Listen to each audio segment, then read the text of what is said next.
โอ้ยเมื่อยฮู้ขี่รถวอนโวดันภูวันนี้หัวน้ำพุ่งบัดเลยหัวน้ำร้อนเลยเดือดเลยไหวได้นี่ธรรมดารถอีแจ็คพ่อใหญ่นั่นนะแล่นช้าก็ดอกฮู้เราเลยจอดถ่ายอยู่เพราะปานนั้นอันนี้พาขึ้นภูบ้านนี่แต่ก่อนมีแต่พาเข้าเมืองเออ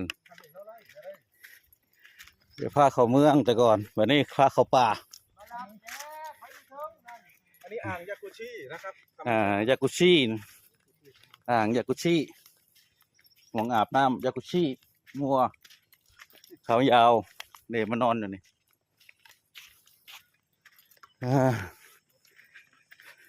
ดูว่าฝนตกแต่ว่าคือจะบ่แห้งอย่างพี่แต่ว่าทางบ้านโตผลึกพะโลหลังคาเปิดไป4-5หลังหลังคาบ้านอันนี้ไปทรงพระธาตุภูพระเจ้าทรงพระธาตุภูพระเจ้าย่างไปอีก2 กิโลเพิ่นว่า อันนี้ต้นยังอันนี้นะ อันนี้ต้น ต้นยัง ต้นมัสมอ มักส้มมอ สมอ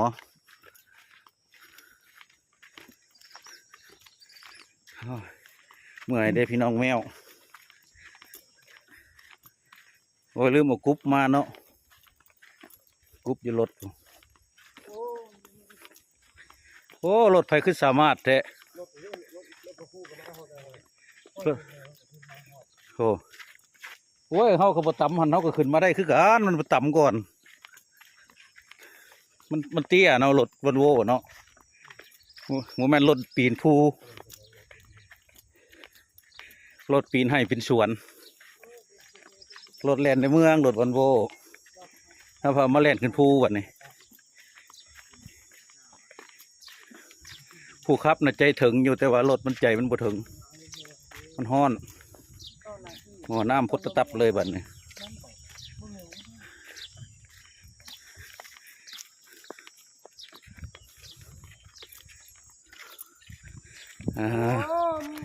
แล้วสำนี้ซะก่อนเขาป้าเขาดงบัดนี่หลายไปเรื่อย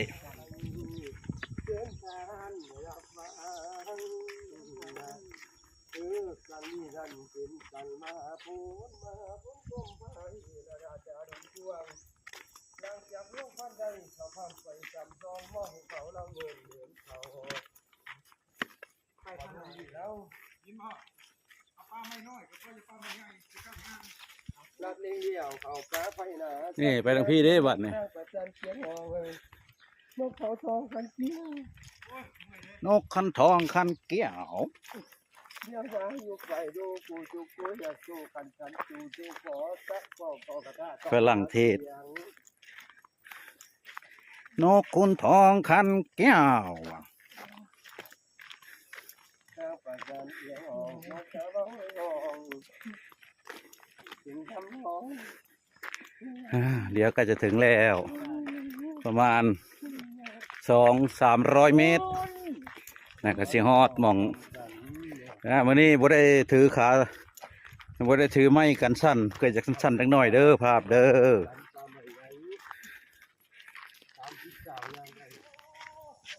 เป็นลมหรือคือบ่เย็น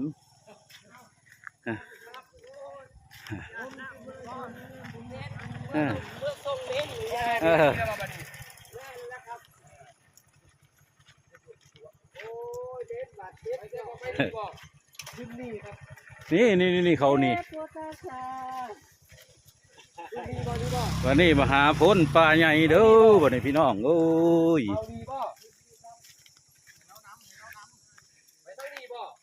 นี่ดิเห็นนี่บ่นี่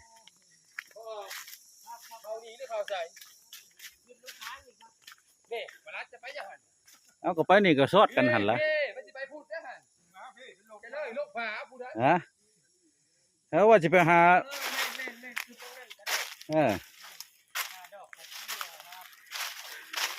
เขาป่านี่นะจะไปใส่กับซอดมานี่คือกันนี่เลย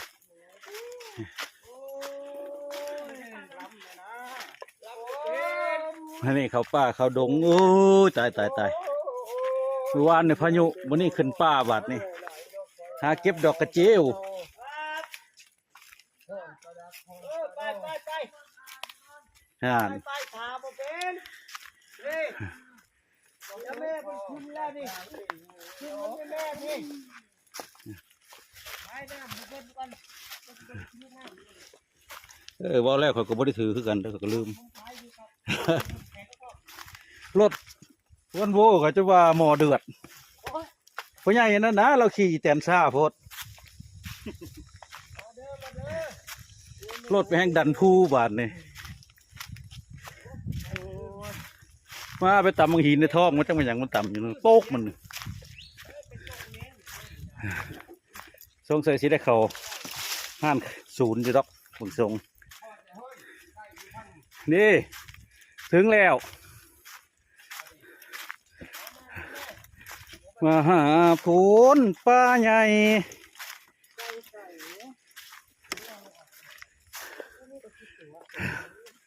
พี่เด้ อยู่ไสเด้ ฮอดแล้วฮอดแล้ว ไสพระเวทอยู่ไส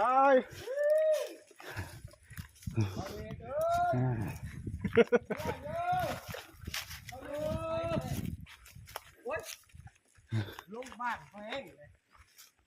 โอ้ลอยเลยล่ะโอ้ อยู่ไกลแท้ เขาคิริวงกฏ กดจะกดโพด นี่รอบหลายปีคือกันละขึ้นป่าขึ้นภูนี่ก็ได้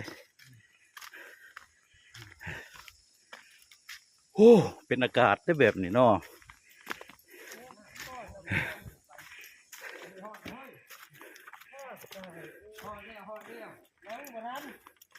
ถ้าก็ได้ครึ่งหนึ่ง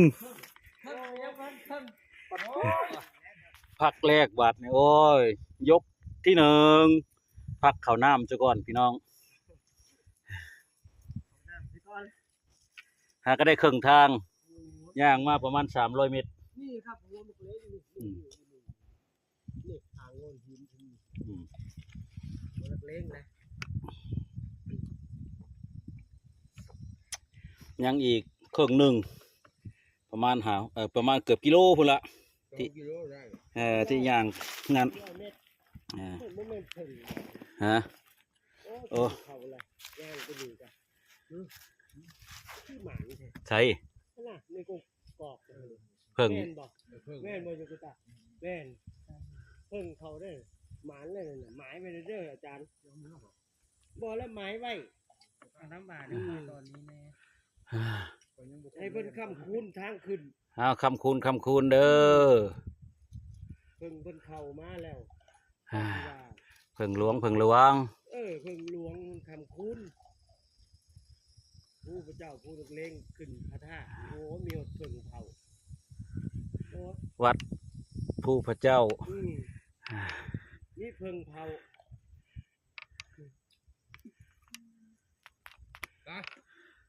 อุ้ยล่ะหากระนั่งนี่แกละเพิ่นนั่งเหิงแล้วของแม่นแล้วเนาะเอาล่ะหากระโยบปรับลงป่ะเพราะว่าเฮ้ย ผมบ่ได้ถือครับมีมีดอยู่ บ่ได้ถือมานำเฮ็ดนั่งสิใส่น้ำแข็งแต่ครบกระป้อนลงเลยบาเพิ่นมีอยู่มาละลายเร็วครบแล้วก็ป้อนบ่ได้ถือมาน้ำอยู่กระตาหมากน้ำเย็นบ่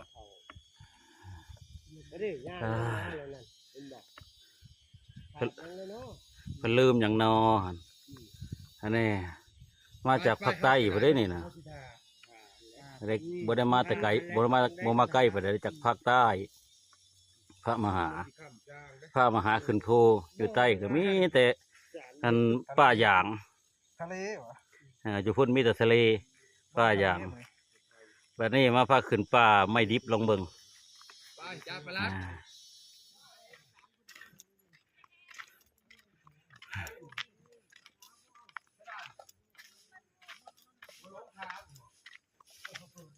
เอาขึ้นลงแล้วลงทางแค่นังพญายเพราะว่าเราพญายแล้วเราให้ได้เนาะ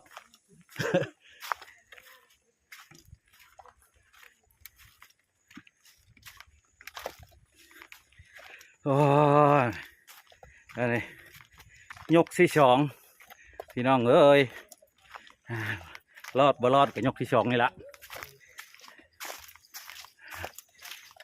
ยุดพักเข้าน้ำแล้วยกหนึ่งยกเดินมาประมาณ300-400 เมตรย่างอีกจะประมาณ300-400 เมตรอีก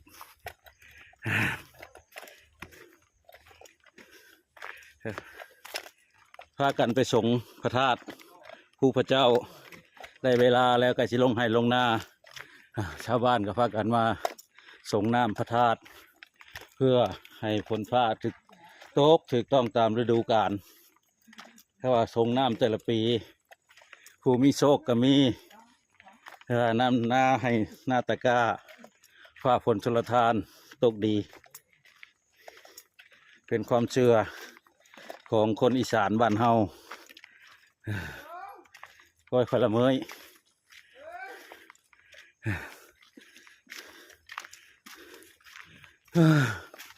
ถ่ายยาวไม่ได้ว่าย่างไก่ต้องถ่ายทีละหน่อย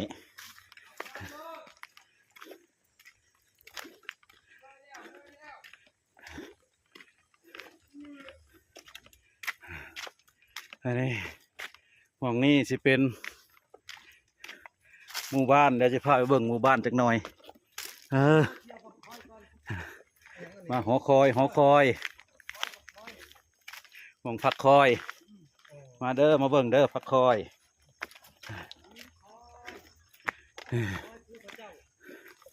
หอคอยก็สิเห็นหมู่บ้านอยู่ประมาณนี้ละหลายๆหมู่บ้านเบิดเขตอำเภอคำชี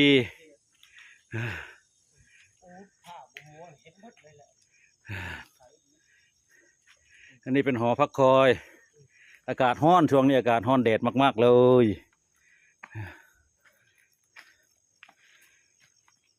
ย่างก็ปีฝุ่นหอคอย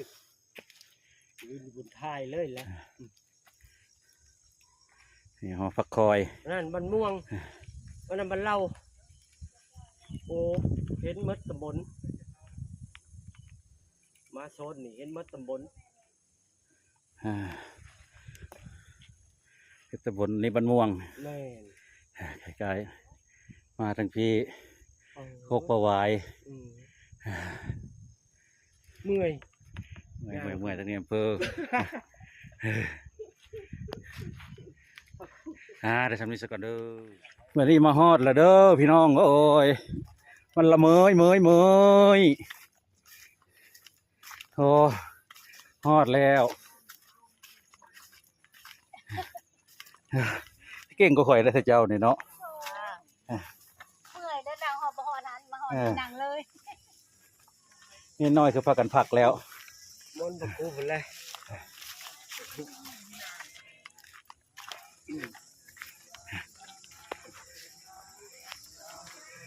ฮอดพอดี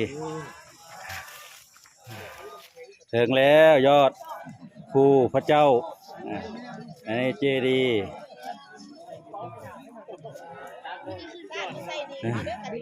เมื่อย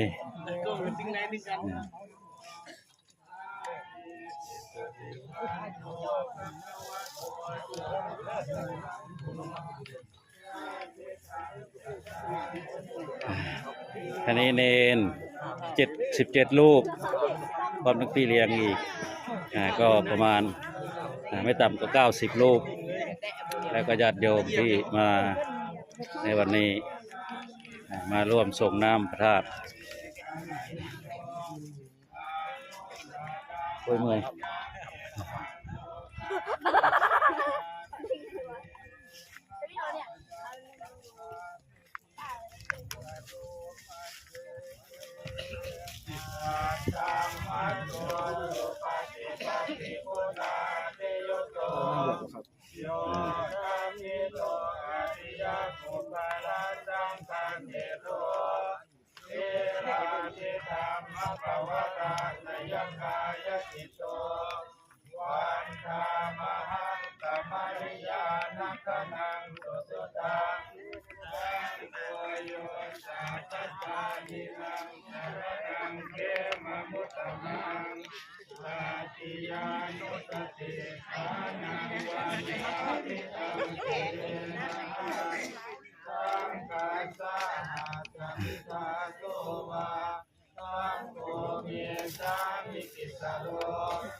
ฝนคือบ่ตกแน่นอน ได้จะเว้าอย่าเว้าได้ขอเพื่อนรถได้ขอย่านฟัง บ่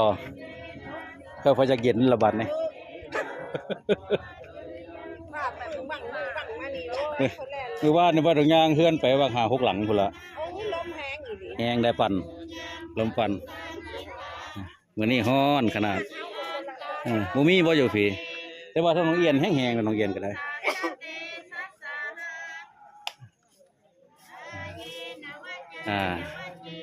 อันนี้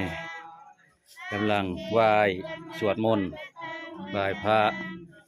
ทำวัดเย็น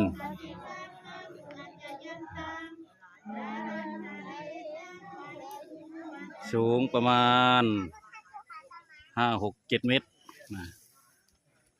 พระธาตุวัดภูพระเจ้าสิว่าภาษากลางได้ไดเนาะภูพระเจ้าบ่เป็นอะไรบ่ ผู้พระเจ้าเนาะ ภูพระเจ้าบ่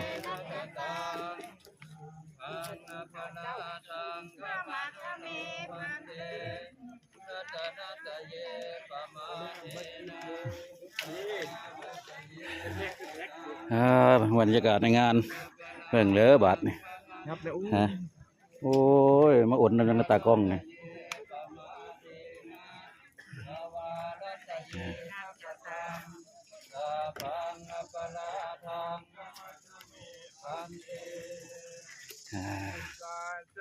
เฮ้อพังปะลาดังธรรมตามีพันติมายากะตังปุญญังสังฆานุโมทิตา ลูกเอาขึ้นซะเนาะ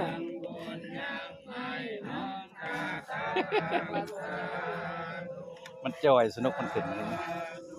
เอาผู้ตุ้ยนี่ไปยาก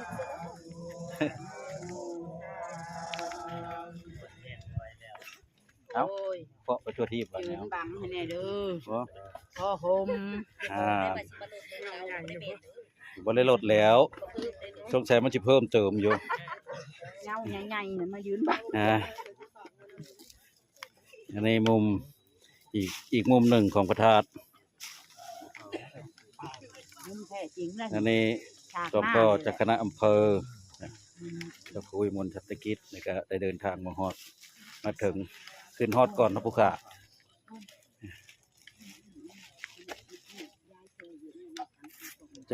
จนว่าวอนโวหมอน้ำเดือดพี่ลึก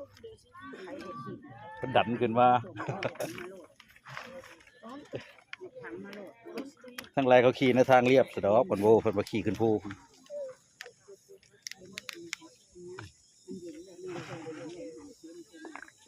อ้าย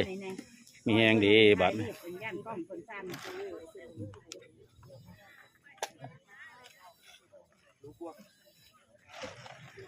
ถ้าแม่นพายกองใหญ่มาแล้วพอแหงเนาะโอ้วันนี้บ่มาสาธุใส่ละบัดนี้เย็นอยู่เลยล่ะเนาะ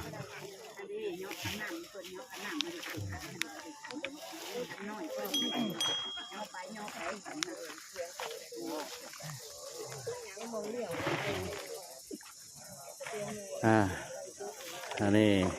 กำลังจะทำพิธีส่งน้ำพระธาตุเมื่อย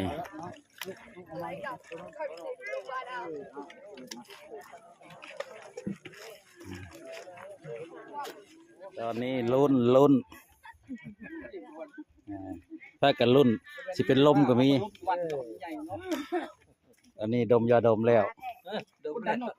ลุ้นกดดันเทวดาก็กดดัน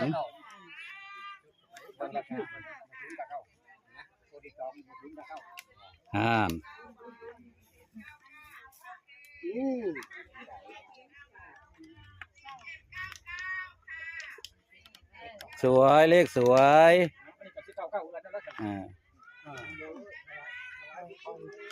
ยังบ่ทันแล้วอยู่น้ำเขาหดมันเปียกเบิดแหละ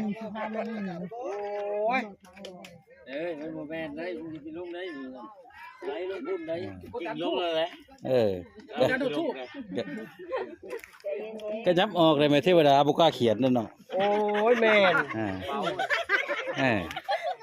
โอ้ยชุบนี้มาเผาเทวดาให้โอกาสละดิ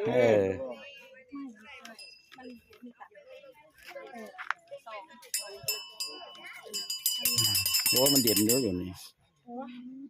ถ่ายเอาในเด้อรูปเรียน นี่สิ แม่นได้ป่ะ นี่สิเขาบอก แม่นบ่ นี่เห็ดมาปีเลี้ยวเห็ดเบิดทั่วอำเภออันนี้น้องอย่างคือหน้า ให้ลมพัดเด้เอ้าบ่เห็นอีก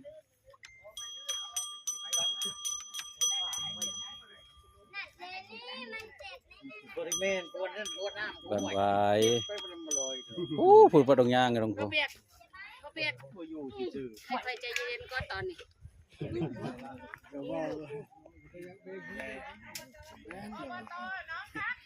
เห็นฮอดพระใหญ่จังหวัดมุก เสื้ออบตบ้านเรา ฮู้พูดนั่น ไปเต้นไป นั่นผู้นั่น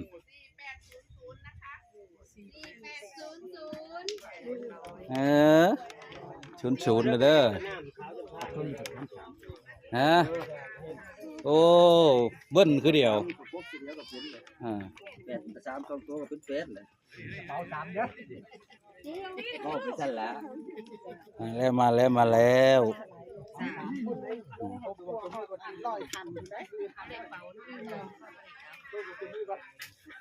จุ่มเบิ่งไหลไปดิ เนาะกล้องก็ไปทั่วไปเลย3300จามจูนจอตี อย่างนู้นบัดนี้ เอาเดี๋ยวมันเอาแม่นี่ดิ ห้าเดี๋ยวพลาดได้ฮะ ให้เดี๋ยวลูกตาสิบ่ให้เล่นเครื่องบินเด้อย่าดื้อนั่งอยู่ซื่อ ท่านมาหาเลาะมาจากเล่นเครื่องบินนำระวังมันลื่นนะมันลื่นนะ อะไรคือพระราชมันจะหมื่นนะพระราชหมื่นนะ มาแล้ว มาครับได้ได้สองตัวบ่ ได้อยู่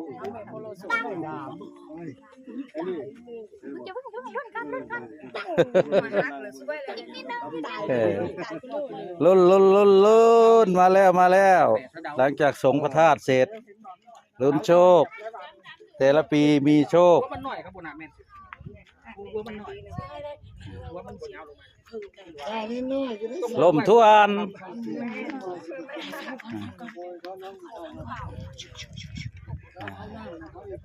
ตอนนี้พากันลุ้นรางวัลเลขท้าย2 ตัว 1 พฤษภาคมจูน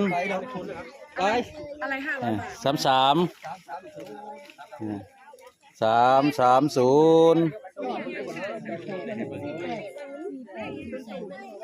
โอ้พากันกดดันเทวดาขนาด มันจะตกหน้าผาเลยนี่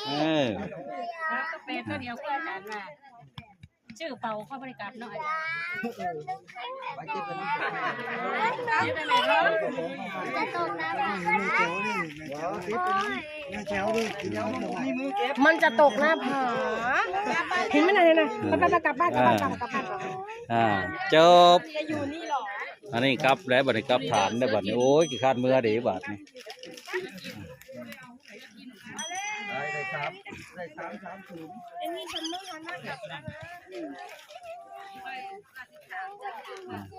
จามจูนอันนี้จะเจ๊ดีเลยของแท้ได้นี่ตัววายเนี่ย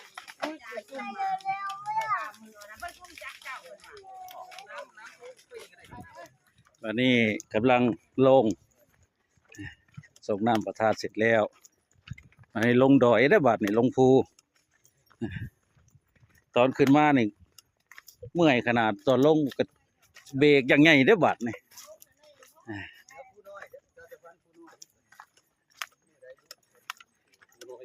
ผู้น้อยเดือน6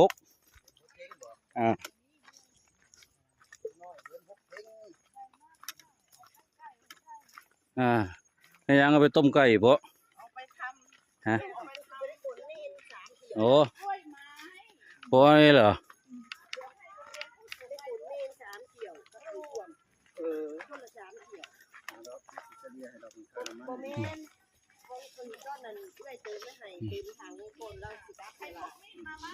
โอ้มีเจ้าภาพเติมเราสามารถขึ้นเติมมือเองอยู่ตลอดเอาไม่ได้ก็ปล่อยไว้ มีเยอะ กรมอุทยานก็ซ่อนๆด้วยนะ ค่ะ มันเขตอ เจอ นุ ก็ รัก อ ษ์ ย่างมากต้นละ500และขังรวมตั้งแถวนี่เลย โอ้ต้องเดินก่อนละแบบนี้ นี่ต้นใหญ่นี่อีกดอกหนึ่งนะดึงได้ข้างบนดึงได้อีก1,000นะ คนละพัดมันสวยนะตอนมันขึ้นมามันสวยแล้วมันจะเอาดอกสวยมากๆเลย ดอกใช่เดี๋ยวมันก็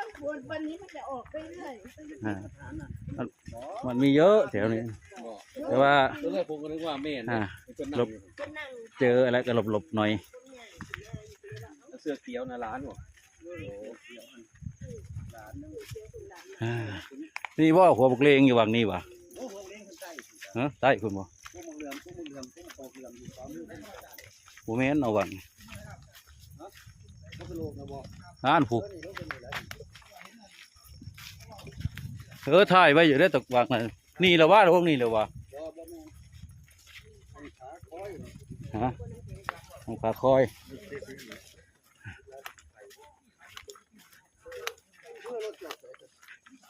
พูดแล้วต้องเตียงหน้าพูดแล้วเตียงหน้าตารางมันเป็นจอดใกล้เขาจอดลงผู้ข่อยขึ้นมาบ่ได้ ไว้กันเอารถจากมากับบอกก้าวขึ้นมาแล้ว หมอหน้ามันปวดบักโอ้ยเศร้าแล้ววะ เป็นหมดมาดูแม่จังหน่อย มันชนเพราะมันฆ่ารถอีแตนพ่อใหญ่นั่นนะเราขี่ซ่าเรานั่งคาควายห่างแป๊กขึ้นมาอยู่แล้วน้ำหลังใส่เกียร์สโลว์เลยน้ำหลังมันก็ขึ้นได้อยู่ดอกแต่ว่ามันเตี้ยโพด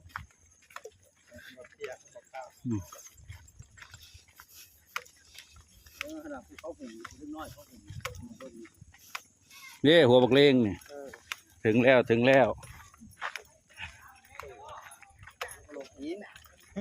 สิพาไปเบิ่งหัวบักเลง เอาไปถ่ายออกยินถ่ายออกถ่ายวิดีโอออกด้วย อันนี้ภูพระเจ้าหัวบักเลงโอ้ผมไปบ่ได้วันนี้ โอ้ยไปขวาเพื่อซอยด้วยอันนี้ซอยก็ได้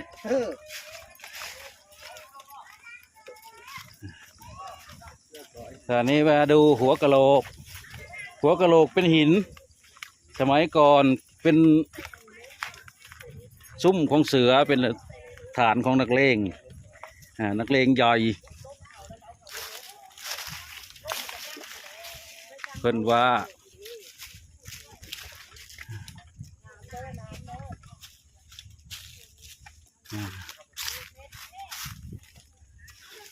โอ้ละหามองไปยากนี่หัวกะโหลก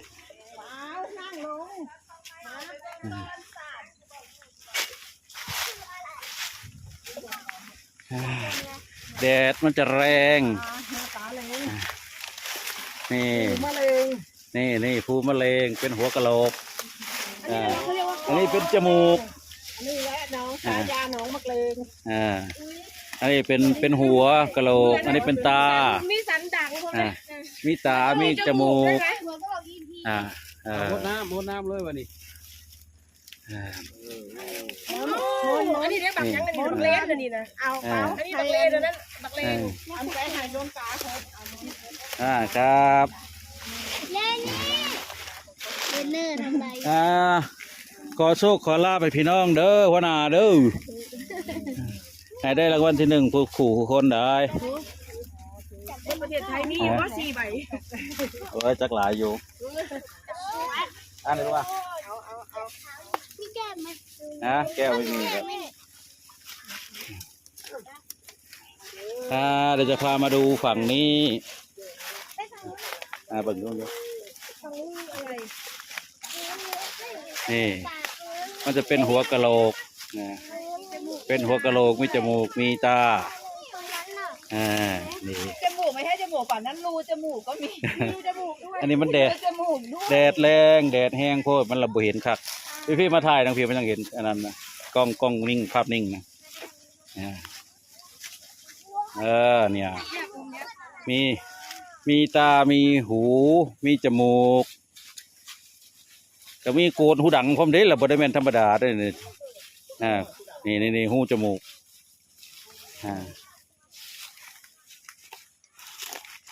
เป็นหัวกะโหลกอันนี้ด้านหน้าทั้งด้านหลังก็จะเป็นนี่แหละประกันบุกงพวกเรื่องเขาขึ้นมาเบิ่งแม่นบ่เบิดย้อนหัวบักเลงเลยตีเขาบ่เบิ่ง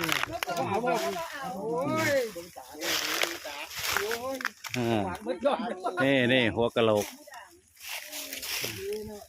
เบิ่งฝั่งนี้เป็นกะโหลกเป็นหัวฝั่งดิน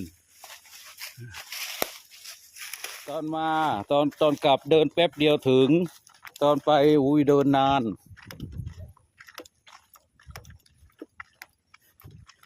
นี่ชาวบ้านตำบลบ้านเหล่าตำบลน้ำเที่ยงพากันขึ้นมาส่งพระนะ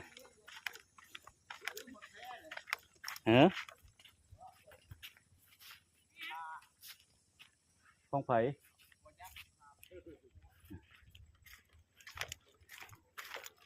แต่นี่ย่างหันหน้าไปหาพระอาทิตย์บัดนี้ตอนขึ้นมาหันหลังใส่อากาศร้อน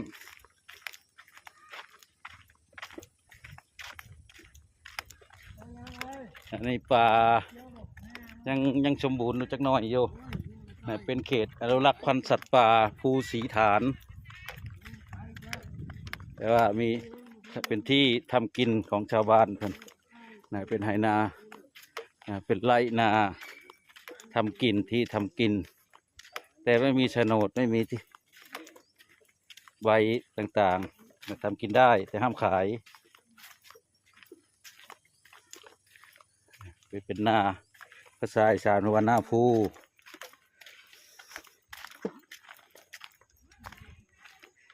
ภาษากลางนั้นที่นาบนเขาป่าอุดมสมบูรณ์ป่าไม้ไผ่ไม้เปาะโอ้ลงมาแป๊บเดียวจะถึงแล้วไกลถ่ายเป็นระยะ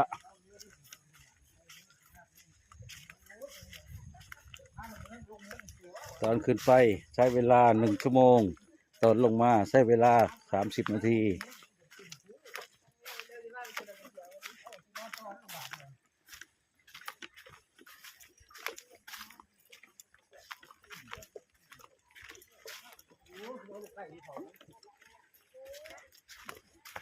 แต่แม่นถือกล้องใหญ่มาเลยแต่ละนักเนาะ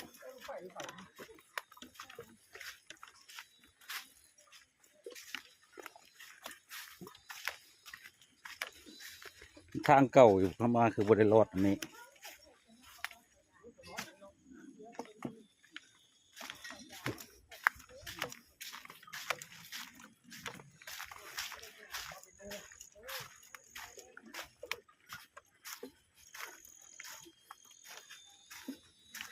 เมื่อวานฝนตก2-3 ชั่วโมงมาวันนี้แดดบดมืออยู่ทางนี้คือสิบแห้งเนาะเหลียวเบิ่งดินนี่แล้ว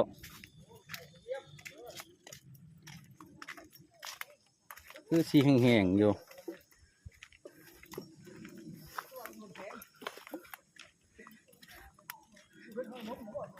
หมู่บ้านดงยาง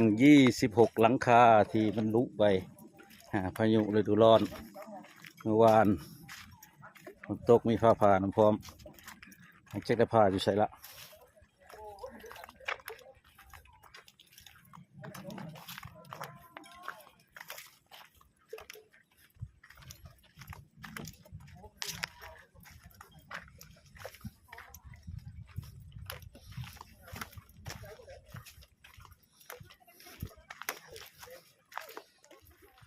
พุ่นน่ะชาวบ้านเต็มเดินเป็นแถวลงไปพุ่น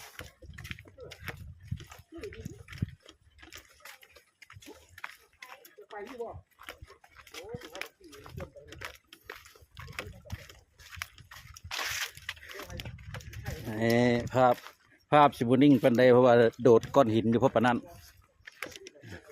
ไม่ได้ถือไม้กันสั่น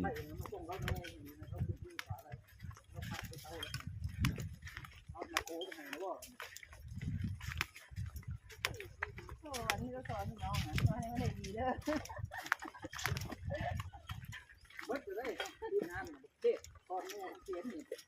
เดี๋ยวอยู่เดี๋ยวหลังๆมือวะ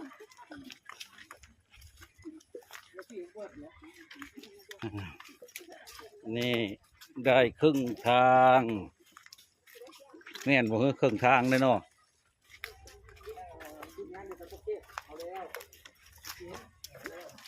มองนี่แหละพากันดันขึ้นมาลีนหอยเบิด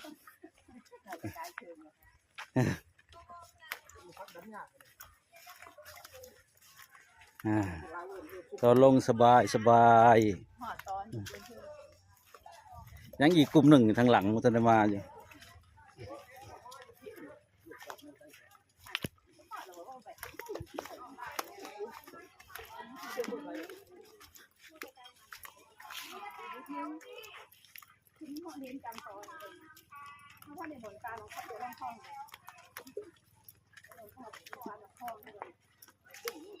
แต่ก่อนเขาไม่ได้ขึ้นมาเส้นนี้เลยเนาะมันมีอีกเส้นหนึ่งเนี่ยเนาะทั้งคู่ฮะคือกันบ่โอ้ยมา2 เทือนนี่แหละแต่ว่าเทือนนี้มันห้อนแห้งโพดนะ หอดเลยเหรอ ถึงแล้วจักมันทันเช้าห้อนบ่ทันห้อนบ่เช้าเย็นแล้วบ่หมอน้ำรถคดตับอยู่โอ้ยบ่กล้าจอดเท่านั้นดิ จอดอยู่ใช่ครับอันนี้ ไก่รถวันโวมันอันนั้นมันตำหินทั้งใต้ตับรถเตี้ยทั้งหลายรถเก่งครับบ่ได้ขี่ขึ้นภูขี่น้ำทางเรียบขี่ดันภูเฉยอยู่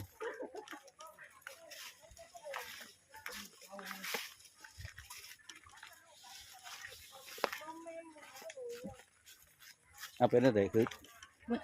ฮะว่าลงมาเจ็บหัวเข่าเนาะขึ้นไปเป็นหอบ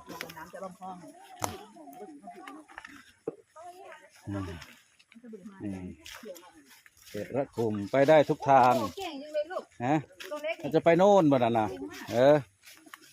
มานี่เร็วมากับหลวงตานี่มาอยู่บ่เพิ่งเด้อลมเด้ออุ้ยแลนพร้อมพุ่นน่ะพวนแม่มันก็บ่เบิ่งนี่อย่างเดียว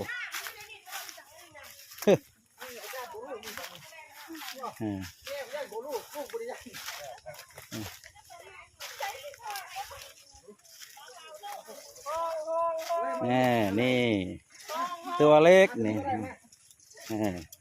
นี่มานี่ลงมาแล้ว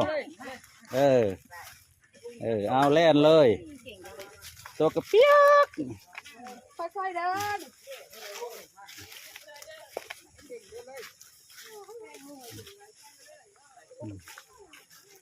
ตอนนี้จราจรติดขัดแน่นโหถึงแล้วถึงทุ่งนาแล้วสบายอกสบายใจบัดนี่นี่ยังโอ้ยเป็นตาอยู่บ่การบุเป็นตาก็กอไหวอยู่ใส่ระบุบึ้งหนาตั้งเจ้าดอก เนี่ยแล้วถึงแล้วตัวนี้นะ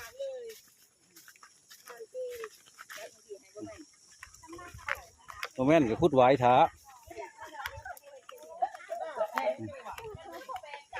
2 ยอดตะโตเนี่ยขัดแล้ว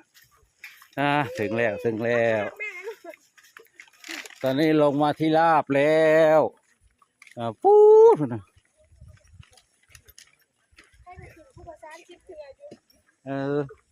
โอ้ยบ่ได้ขึ้น20 ปีเลยบ่ได้เป็นธรรมดาได้ครูประชานนะสมัยจะไปรุ่นโอ้ยขึ้นมือหนึ่ง5-6 รอบขึ้นแบกไม้ได้สันผู้ใดเป็นลมเป็นแรงกับเด้อ เห็นแล้วดอกจำปา ชุดพยาบาลอ่าผู้ใดเป็นลมเป็นแรงอย่าลืมดมชุดพยาบาลอันนี้เป็นระบบนี้ระดับไหนเนี่ย ชุดปฐมพยาบาล เป็นหยังอีกฮะโอ้หัวแตกเลย โดนต้นไม้ที่หลวงพ่อไม่ทันมองมันต่ำไงหลวงพี่ โอ้ แล้วแกก็มองอย่างนี้มันก็โป๊กเอาน้ำเกลือเช็ดมือให้หลวงพ่อไม่ได้ ใครดอกมันถึงหน่อยบ่เป็นหยังนอนดอกร่อนโทม อันเป็นชิ้นวันแจก แอนเดอร์ซินโปรเจกต์ได้งานนี่ ครับน้ำเย็นครับ มีอยู่หนึ่งอันเย็นเนาะตัวนี้เนาะ ครับลายมาน้ำหด โอ้ แช่น้ำแข็งมาในสโต เย็นแล้วเจ้าใส่น้ำแข็งมาพร้อมฮะเฮ็ดได้สิกินน้ำบ่อันนี้ฮะ เอาน้ำให้ ได้มีอยู่พุ่นเด้ โอ้ เย็นพร้อมได้นี่แช่เย็นมาเลย แช่เย็น โอ้ฮอดแล้วจอดอันนี้เนาะอันนั้นจอดปุ๊ ตรงนี้ว่างมาสร้างสนามฟุตบอลได้ หังสัมมาสัมพุทโธวิชชาจารณสัมปันโนสุขโตโลกวิทูอนุตตโรปุริสธรรมสารถิสัทธาเทวมนุษย์สานังพุทโธภควาติสวากขาโตภควตาธัมโมสันทิติโกกาลิโกเอหิปัสสิโกปัญญิโกปัจจัตตังเวทิตาโพวินยูหิติสุปฏิปันโนภควโตสาวกสังโฆอุชุปฏิปันโนภควโตสาวกสังโฆยายาปฏิปันโนภควโตสาวกสังโฆสามีจิปฏิปันโนภควโตสาวกสังโฆยะทิทังจตาริปุเรสายุคานิอัตถปุเรสปุคลาเอสาภควโตสาวกสังโฆอาหุนายโยปาหุนายโยทักขินายโยอัญชลีการณิโยอนุตตรังปุญญาเขตังโลกัสสาติอิติปิโสภะคะวาอะระหังสัมมาสัมพุทโธวิชชาจารณสัมปันโนสุขโตโลกวิทูอนุตตโรปุริสธรรมสารถิสัทธาเทวมนุษย์สานังพุทโธ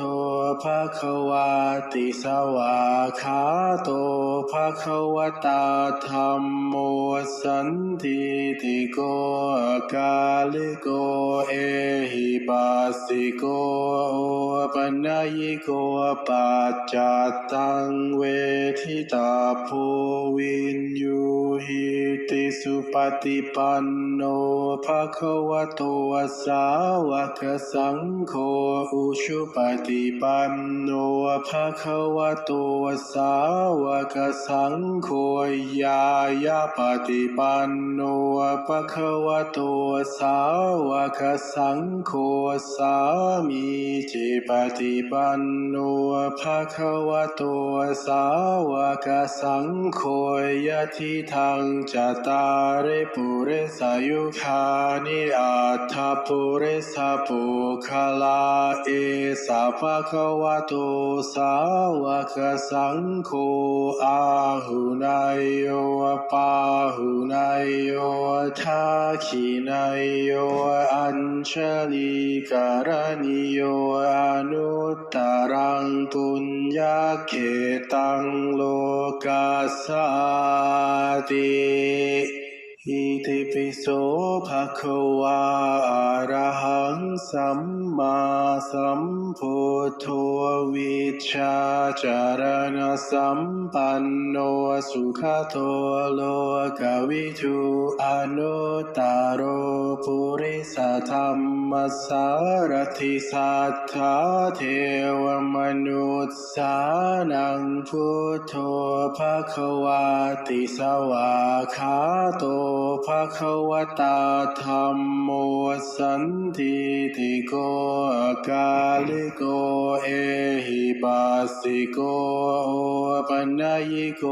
ปัจจัตตังเวทิตาโพวินยูหิติสุปฏิปันโนภะคะวะโตสาวกสังโฆอุชุปฏิปันโนภะคะวะโตสาวกสังโฆ